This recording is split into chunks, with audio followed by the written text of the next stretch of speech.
Salam sejahtera Malaysia, denyut nadi suara rakyat bergema di channel ini.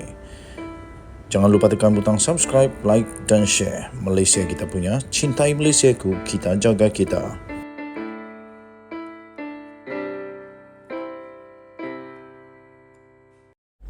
Salam sejahtera Malaysia, selamat petang tuan-tuan dan puan-puan yang dihormati sekalian. Harapkan pegar makan padi. Ingatkan panas sampai ke tengah hari, rupanya pagi-pagi sudah ribut petir. Sebelum saya mulakan, saya ingin ucapkan bilion terima kasih kepada semua yang sudah tekan butang subscribe, like dan share. Terima kasih juga kepada anda yang sudah join member. Bagi yang belum, saya mohon untuk tekanlah butang subscribe, like dan share. Dan boleh join member untuk membantu kita menjadi suara bagi rakyat. Boleh sampai ke telinga Datuk Seri Anwar Ibrahim, Perdana Menteri Malaysia. Tuan-tuan dan puan-puan, 5 pegawai immigration dan 4 ejen direman untuk membantu siasatan untuk penyeludupan warga asing. Inilah yang saya katakan tadi.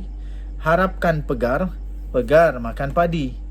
Aduh, kita beri mereka kuasa, kerajaan beri mereka kuasa, dilantik sebagai orang yang berkuasa. Rupa-rupanya mereka sendiri yang menghancurkan negara.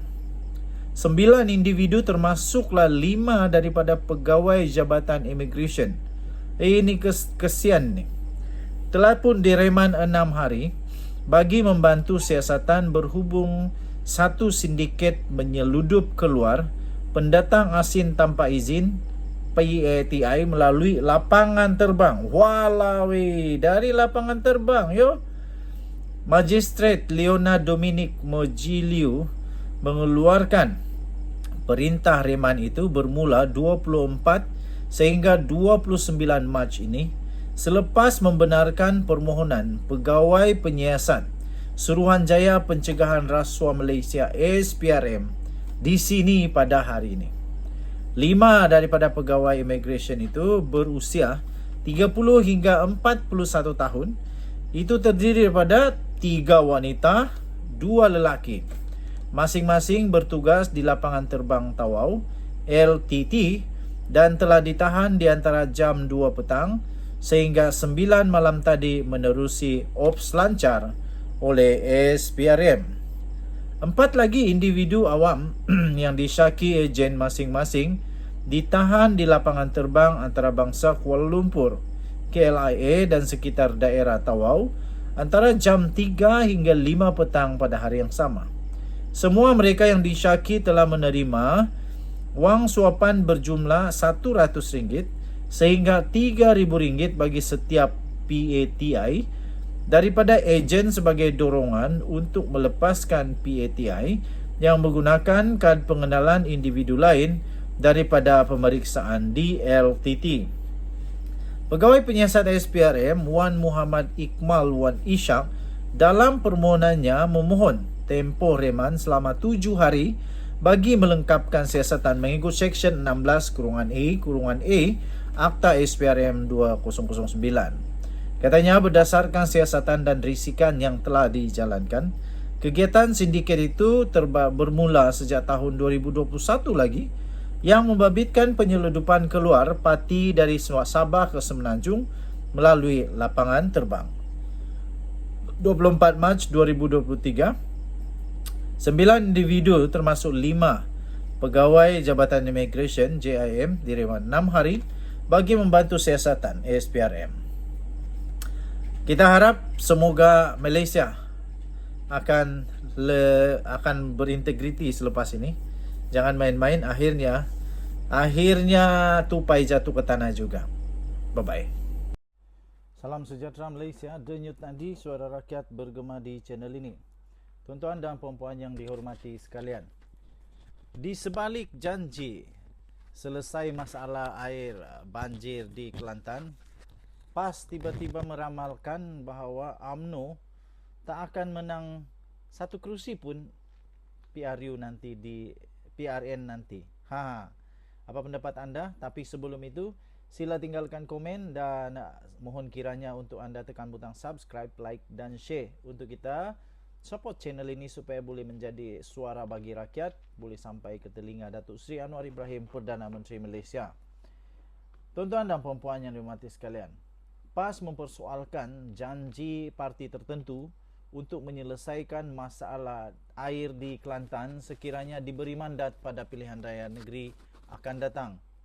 Ketua Pemuda PAS iaitu Ahmad Fadli Syari sebaliknya meramalkan parti itu tidak akan memenangi sebarang kerusi di Kelantan dan beberapa negeri lain lagi pada PRN nanti. Katanya dalam kenyataan itu ada pihak yang berjanji untuk selesaikan masalah air di Kelantan jika diberi mandat dalam PRN nanti. Lupakah beliau bahawa Menteri Air bukan dari partinya? Perdana Menteri bukan dari partinya. Menteri yang jaga kantung negara juga bukan dari partinya. Bagaimana nak buat keputusan perolehan yang besar jika kesemuanya itu bukan dari partinya? Katanya menerusi kenyataan di Facebook. Pertama sekali, saya nak tanya juga. Ketika Menteri Air pada waktu kerajaan ketika itu daripada PAS, kenapa tidak dilaksanakan pula projek-projek sepatutnya yang boleh membantu kerajaan negeri, rakyat negeri Kelantan? Waktu pemimpin-pemimpin PAS berada dalam kerajaan dulu, kenapa mereka gagal untuk mempertahankan, menyuarakan hak rakyat Kelantan? Kenapa ya? Itu soalan saja. Pada masa sama, Ahmad Fadli juga turut mempersoalkan adakah menteri tertentu menggunakan kuasa untuk bagi pengecualian. Adalah diramalkan insya-Allah partinya tidak mendapat satu kerusi pun di Kelantan, Kedah, Terengganu, Selangor dan Pulau Pinang katanya. Wow. Terdahulu UMNO merayu kepada pengundi Kelantan supaya memberi peluang kepada parti itu untuk tempoh 5 tahun pada PRN nanti bagi menyelesaikan masalah bekalan air negeri ini. Presiden UMNO Datuk Seri Dr. Ahmad Zahid Hamidi berkata, masalah air di Kelantan adalah janji UMNO yang akan diselesaikan sekiranya diberi peluang oleh rakyat. Ada kawan-kawan saya yang tinggal di Kelantan, mereka pun turut mengatakan bahawa kualiti air di Kelantan sekarang ini amat teruk. Buka pipe saja ada pipe air warna hitam lah, macam-macam lah mereka kata. Dan tuan-tuan dan perempuan yang dihormati sekalian, benarkah UMNO tak akan dapat menang satu kerusi pun di Kelantan? Kenapa? Dan kenapa sampai sekarang kerajaan negeri Kelantan masih belum dapat menyelesaikan masalah air ini? Dan kita tak cakap hanya untuk di Kelantan, saya pun cakap juga untuk negeri saya, negeri Sabah. Tapi sekarang syukur puji Tuhan kerana sudah ada nampak usaha-usaha daripada kerajaan yang ada di Sabah sekarang ini untuk menyelesaikan masalah air ini. Sekurang-kurangnya rakyat di daerah kami sudah mulai nampak bahawa ada usaha ke arah itu. Tapi adakah usaha itu kelihatan sekarang di Kelantan? Itu persoalannya. Denyut nadi suara rakyat bergema di channel ini. Bye-bye.